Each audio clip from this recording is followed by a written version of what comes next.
All right, so part two of the video. So the song was titled "Greenwood Groundwork," and I don't know whether I will record the last three sentences along with the the regular song, or I will put it a part of its own little separate song and so on. But I want people to totally understand that the last three sentences of it is about mental health. Because I want people to totally understand, I'm not saying that I don't have, my own, mental health issues, because of course I probably pretty much do, but I do know that the biggest difference between me and everyone else's mental health issues is that, eventually on my own time, on my own day, I'm going to, go out there and seek, counselors, therapists, shrinks, whoever, I need to, seek to not only help me with my mental health, but also help me be a continuous beacon of hope for other young children, as well, to help counsel them through their mental health. So pretty much what it means, like, I'm gonna go out there and seek the people that it can not only help me, but it's also gonna not only help me with my mental health, but also people that are gonna help help me, dare I say, that I want to say people on bring people up on that bigger platform that can help other young children with their mental health. We can all work together to be, a bigger beacon of hope for children and their mental health. Because I definitely think that that's one of the top things that I learned from my time in life work, St. Johns County School District, and so on, was that I want to be a beacon of hope for so many kids and their mental health. Because I'm not saying that, totally that I'm the most normal, but I definitely know that, we all got, I think a majority of us, if not every last one of us on this earth, on a down to earth ground level, we all got problems, and I mean problems is, and we all got probably some type of, mental health thing, aspect, whatever, but you know, a lot of us are doing anything and everything we possibly can, to instead of go, straight forward towards getting the help and the vices that we need, or going completely backwards and saying, you can't tell me what to do, you can't tell me this, you can't do that, being a complete, thinking everything type manner, rather than rather than a yeah, like a everything type manner, rather than a humble, I actually, want to learn, build, and grow with different people who don't think like me, look like me, talk like me, and so on.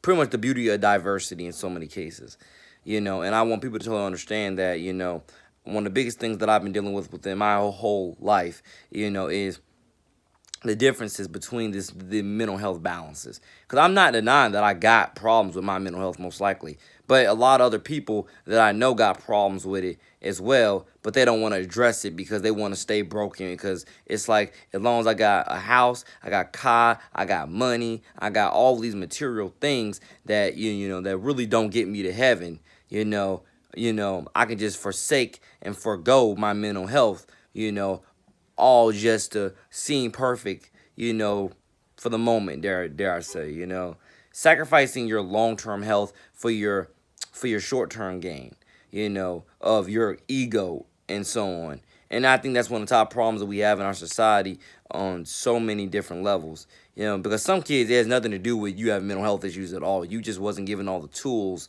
early on in your life so you could actually accomplish what you need and go where you want to go. Some kids, when it comes to, because I mean, you can look at the stats. Some kids, when it comes to, deficiencies in, reading comprehension, understanding mathematics, writing term papers, you name it. Some kids, if not a lot of kids, it has nothing to do with your mental health. You just wasn't taught a lot of the stuff you should have been taught through that, early middle school age range. You just wasn't taught a lot of it, going forward, and your parents never went out their way to once again get you the extra tools, materials, and outlets for you to once again, learn, build, and grow more properly. Because I don't know why a lot of parents, they really do raise barely even raise their children, but they just think that their children are just gonna pop up out the womb being as smart as can be, and they don't need to put any work into their child's development as the child grows up. Like their children, and I think you kind of understand the analogy that I'm trying to paint there.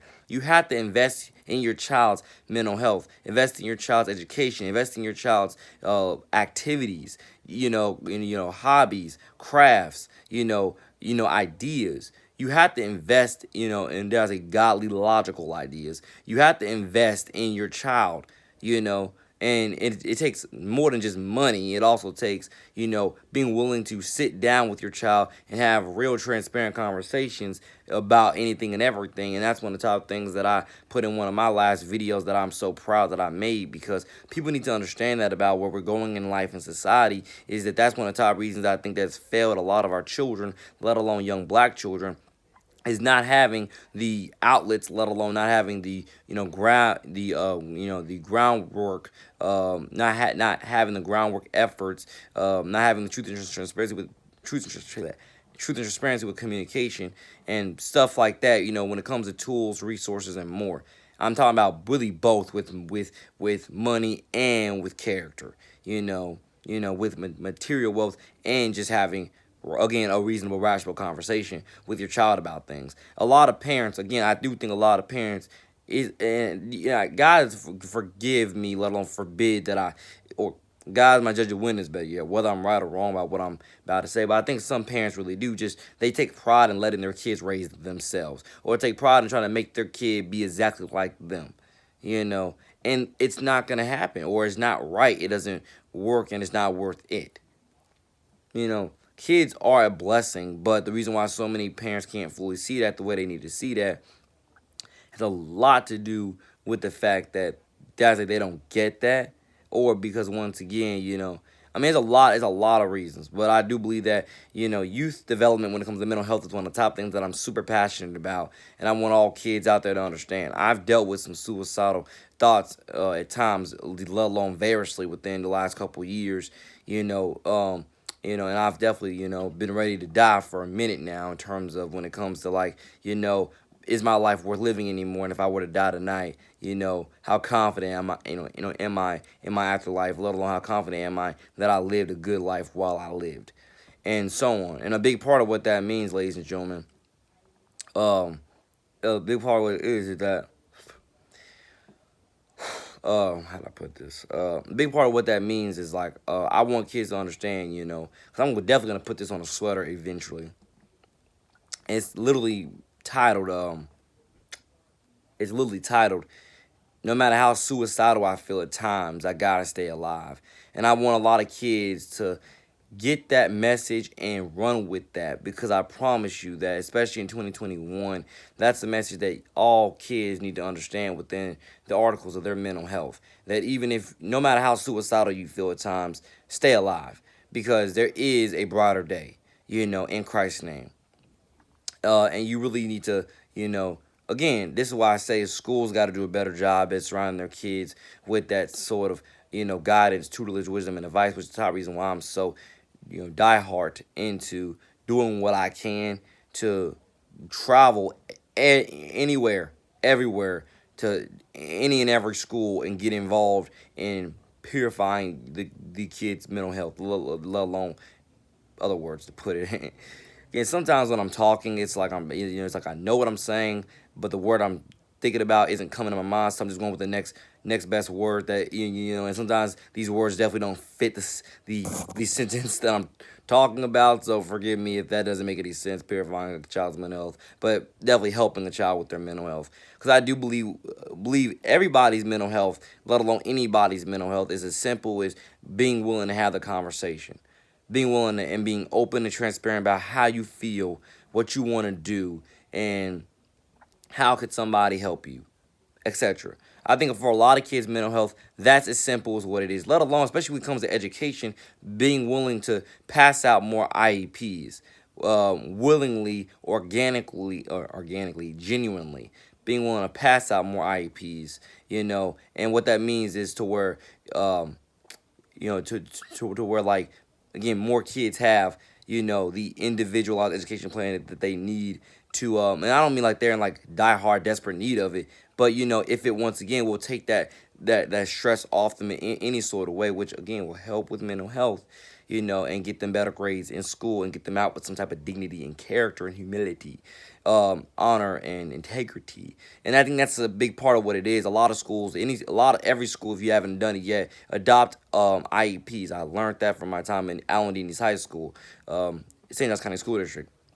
Start applying that. More people, more students, more kids, uh, more schools, more teachers, more everybody, if you will, which I can just keep on rattling off names here, needs to be more open to that when it comes to that, of stuff like individualized education plans. I mean, whatever you can do to make everybody's life and job smoother, safer, cleaner, easier, where everybody is more happier, they're always thriving, and dare I say, always got a smile on their face. Whatever we can do for everybody in life, school, and sports to do that, we need to start doing that. And I'm just a huge proponent to youth mental health for these exact reasons, because I do understand for a lot of kids, mental health is really just as simple as having a genuine, open discussion. For a lot of kids, that's all it is. It's not anything extra that they need to do, especially and even if there was, when it comes to taking medicine, and so on forward. We need to, dare I say, because I kind of suffered through it. At the beginning, I suffered through it. Even though even though I never did take any medication, but still, I definitely have suffered through the of idea of the negatives of taking it at times. And I mean not negatives in terms of in terms of my health, and negatives in terms of uh, stigma and status. Of like, oh, if I take this medication, that means yada yada yada is wrong with me. In terms of like, if I take this medication, I'm afraid of getting bullied, or I'm afraid of getting harassed, or I'm afraid of again, statuses and stigmas and stereotypes. And I definitely think that is, and I'm not, again, not trying to say we need to get a bunch of kids in droves on medication, but we definitely need to start being more hands-on with everybody's individualized education, and whatever helps, whether it's medication, whether it is, individualized education, whether it is, with IEPs, whatever we need to do within the structure, or, and again, whether it is just as simple as sitting down with a student and having an open and transparent conversation about life, school, and sports. I swear to God on my soul, that's a bunch that I know that's what a bunch of kids they want and they need and they feel is, because again, I've been through it when that's what I did at Nice. That's one of the top reasons why I'm a superstar and I'm famous, because I did that at Nice High School. Let alone I would also say Valley Ridge Academy, but definitely Nice High School. I went to Valley Ridge for the sporting events to support my friends' little siblings and so on. And then Nice is the school I actually went to, But then I went over to Valley Ridge, like I said, to support to support my friends' siblings that I went to school with, and so on.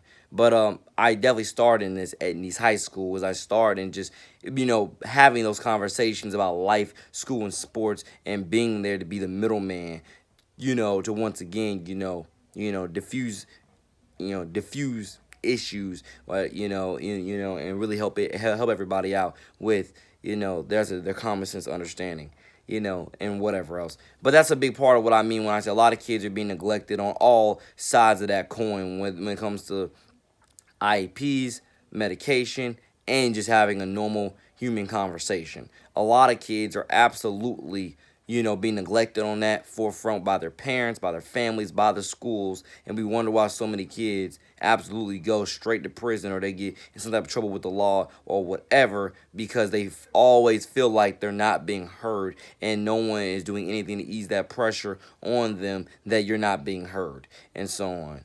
I mean, it goes really both ways. People have to be willing to listen. They have to be willing to dissect and diagnose the problems, and they have to be willing to do step by step, hands-on approaches towards how to get better and cleaner. And especially at schools like Valley Ridge, and more so when I was around the families, that's what that's what I've done. I've had those conversations with the kids of life, school, and sports, and the families loved it, the kids loved it, and for the most part, everybody loved it, and it's just been as gracious as it possibly could, because that's where I thrive at. That's where I connect to, and that's what I love to do. Is I love to connect with the community in sort of grassroots ways that go beyond money. They go straight towards the down to earth human level of like, once again, I care about you. I'm here for you. What can I do to help you and mentor you and bring out the best in you? God first, your boy, the man, NJ to the city. Yeah, peace.